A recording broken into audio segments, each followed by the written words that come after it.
What's up? This is Des from Devildriver and Cold Chamber. Enjoy the interview. We're in Sweden.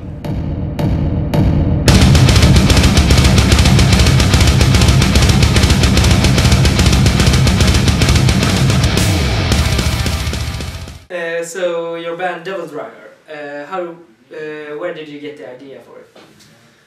For what, the music, the name? The whole idea of the band. Well, I mean, I'm influenced by so much music, and so is everybody else in the band, that I think we just wanted to form something that sounded different than everybody else, you know. Now going back 5 records and now on our 6th record, I mean, I understand we have our own sounds, which is really cool. And I mean, I'm influenced by everything from Black Flag to Black Sabbath to Superjoint Rituals. I mean, just so much music, you know. Yeah. And yeah. And the band name, where did you get it from? It's from Strega, which is Italian witchcraft, and it's Devildriver are the Italian witches' bells to drive away evil. Yeah. So I figured it sounded mean, but it meant something incredibly positive, you know. Yeah. And it can get influenced by devils and dark powers and stuff. What do you think of religion, and what do you believe in? I believe in the light, is what I believe in. I believe organized religion is a plague on this planet, and it's responsible for wars and famine and death everywhere. But there is a light and there's a dark side to life. I read a lot of the masters of thought, everything from Buddhism on down. I do practice Strega as well. I do practice witchcraft as well.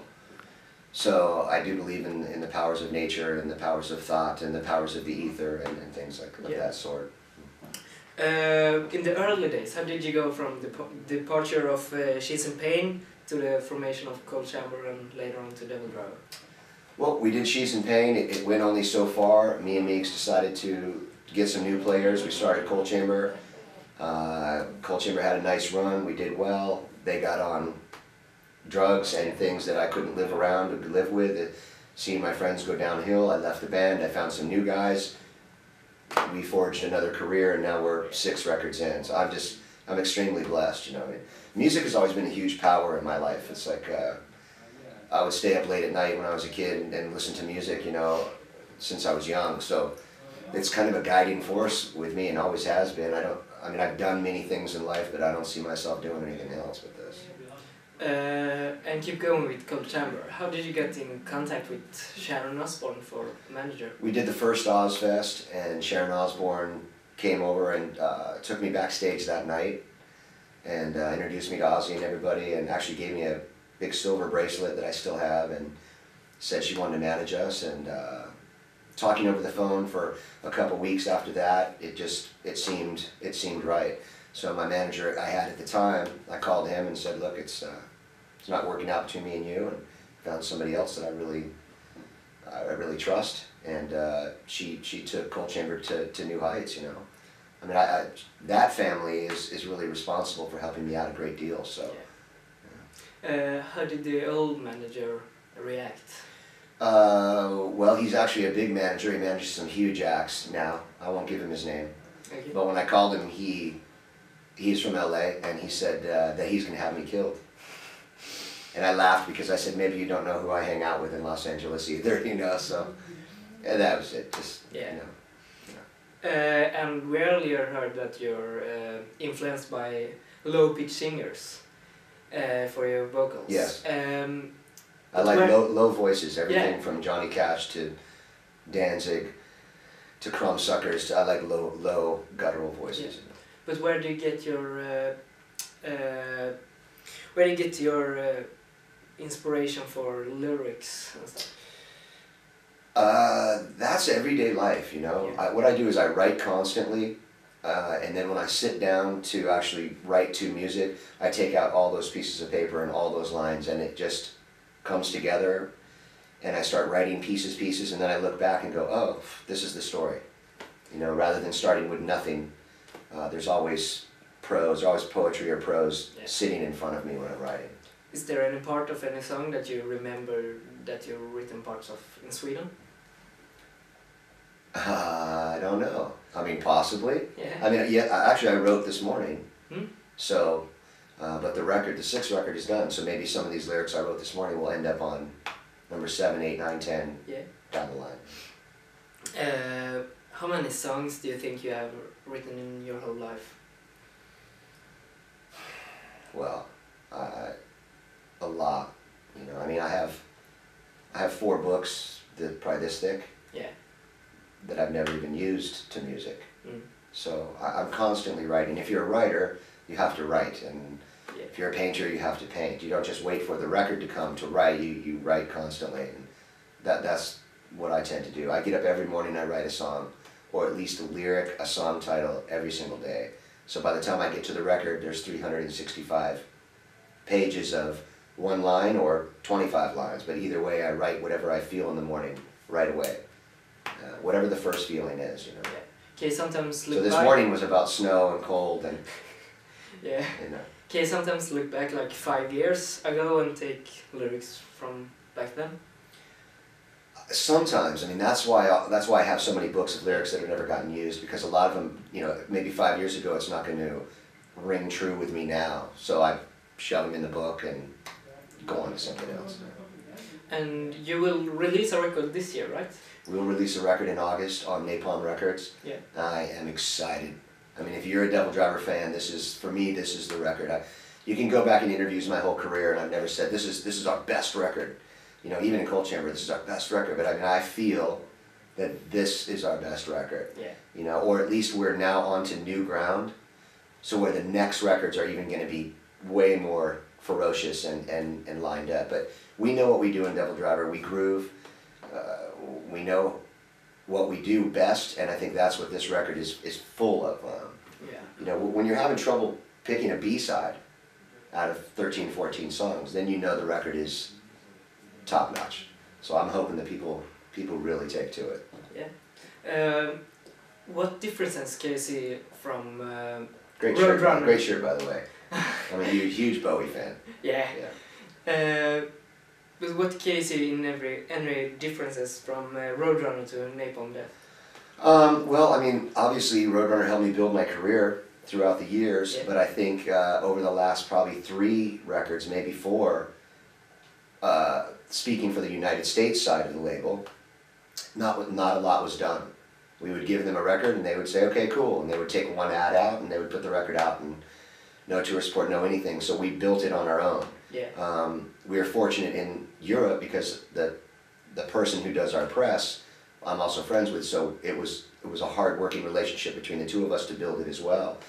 But I'm very pleased to be off Roadrunner at this point. I thank them for my career, and I thank them for what they've done, and you know, I won't look past that. But I do realize that now they fell short as far as the label goes to helping us what we wanted to accomplish. So now it's good to be with a label that is way behind us, you know. I mean, I can't tell you that the owner, Max from Napalm, we email back and forth. Yeah. And I said, I can't wait for you to have the record. And he said, I can't wait to have it in my hand. So feeling that power, that thing between artist and relationship with label, that's very, very important. Yeah.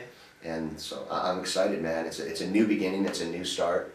And I think we found it's a new sound for us almost. Every record is sounds different. Yeah. But this sound that we've got now is I think going to become a staple over the next couple records. And you'll hear what I mean. If you had the record, you would know what I meant right now, yeah. And I understand that you can't tell any titles or something, but did you have any funny demo titles or something? Yeah, all the demo titles are hilarious. Can you tell some? Tadpole, Cat on Crack, Beats McBeef, stupid shit. And which is funny because tomorrow is actually when the band sits down and we put real titles on everything and we hand it in. Yeah. So we still talk about it like that, like, you know, what about Cat on Crack? What are we gonna do here? And it's starting to become, okay, wait, now we have to put real titles. Yeah. The working titles are always so much fun to me.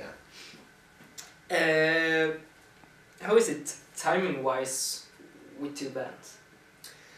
Well, I'm fortunate in the case that Devildriver needs to take time off in the United States right now. because we play a lot, so we're taking time off there. And over here, we're doing our thing. We're going to take a little bit of time off before the record comes out. I think it's important that a band disappears for a minute. So while Devildriver's doing that, you know, I leave, I go home, I have 11 days, and I go right out with Coal Chamber in the United States. And then I have another 10 days, and I come right over here with Coal Chamber to do festivals. After that, I come home, I've got maybe a week or 2, 3 weeks, and then I go out with Devildriver to do festivals over here in August. So it's a lot of work, but I enjoy my work. My work is fun, and I love music. And I'm pleased to be bringing Coal Chamber back for the limited time that it's going to be around, probably, you know. Will you take them to Sweden? I don't know if we have any Swedish festivals, but I would love to. I would love to. I mean, I remember in the past when we played, it was great. Yeah. You know, and the attitude within Coal Chamber now is amazing. Watching those guys be off of hard drugs is amazing. The light in their eyes is great. Revisiting those tunes is killer. But I do want to state that, you know, I mean, Devildriver is my main priority in life. Even though Coal Chamber gave me my career, it has to stay on the back burner so Devildriver can do what we're going to do, especially in this next record. Yeah, and when did you realize that music was your thing? Well, early, maybe 5, 6, 7 years old. Yeah. I was listening to my parents' record albums and heard a record by a band called Steppenwolf, Born to be Wild, Heavy Metal Thunder. That was it for me, really. That did it for me. You know, early story is I got my first tattoo when I was 14. Mm-hmm. My mom was really pissed, and I told her, "Don't worry, I'm going to be in a band. You know, this all makes sense to me, you know." Yeah. And she just thought I was crazy, but now they understand, you know. So if you're young and you think you know your path, I mean, you have to just stay with your path, you know. My parents tried to, you know, well, go to college and, you know, do this and that, and I said, look, I don't want to be a lawyer, a doctor, or any of that. This is what I do. Either it's something in the arts, you know. I paint, I sculpt as well, so it had to be something in the arts, music, painting, something in the arts. Yeah. What was your first tattoo? Do you still have it? I do have my first tattoo. Yeah, I do. It was a wolf. Yeah. Yeah. Part of it is covered up by some of the stuff because it was, you know, I got it when I was 14. Yeah. But I got it with 4 other dudes. I was in a psychobilly band called the Screaming Wolves. Mm-hmm. We were kind of like the Cramps. Yeah, we were kind of like the Cramps meets punk rock Cramps, right? And so we all got that tattoo. And now that the guitar player that I formed Screaming Wolves with back when I was 13, 14-year-old, his name is Buddy Doogie. He's a huge rockabilly guitar player. I mean, if you Google him, he's everywhere. He plays with Brian Setzer. He's everywhere. So it's good to see him doing. You know, we are all into music, and we're all still doing music. You know? Yeah. And I still love, like I said, all music: psychobilly, blues, black metal, everything. You know? Yeah. And since we're in Sweden now, what do you think is the best thing with Sweden? Well, I like the culture. I like the people. I like the landscape. I like a lot of the bands that come out of here. And the fans seem to be killer. So, I mean, there's nothing about Sweden I don't like. My sister lived over here for many years and had her children here. So they're actually citizens. Yeah. And so coming over to visit it's amazing, you know. Yeah, I love it. It's nice. It's a beautiful, beautiful place. You said that you're a fan of Swedish music. Is it like the Gothenburg sound and stuff? You know what? What you may think is like the Gothenburg sound, all those bands sound different to me. Yeah, but so, I mean like like huge In Flames fan. Yeah. You know, I mean I can go on for days, you know, but I think you guys you have a different separate sound than the rest of the world, which is awesome, you know. A lot of people try to copy it, but you can't do it. Can't be done. So. Do you think you ever will work with Frederick Nordstrom? Who knows? You know, you cross so many paths in life, and you just never know where you're going to be. Yeah. I keep my mind and my space open to whatever and whomever, and you know, if he wants to work, let's do it. Yeah. What have been the scariest thing in your life? Well, scariest thing. I mean, a lot of that could be really personal, yeah. you know. So yeah, I'd rather not go into that, but I've had some scary moments in life, for sure. I've had moments where, you know, I should be dead, for sure. So that will scare the hell out of you. Yeah. Yeah, and today's Valentine's Day. Can you say anything like what is the most romantic thing you've done to her? Well, I mean, I just sent my woman a dozen red roses and chocolates, so she woke up this morning to a bouquet of red roses and peacock feathers, and she loves those, and chocolates, and I love love. I'm Italian, so amore is everything to me.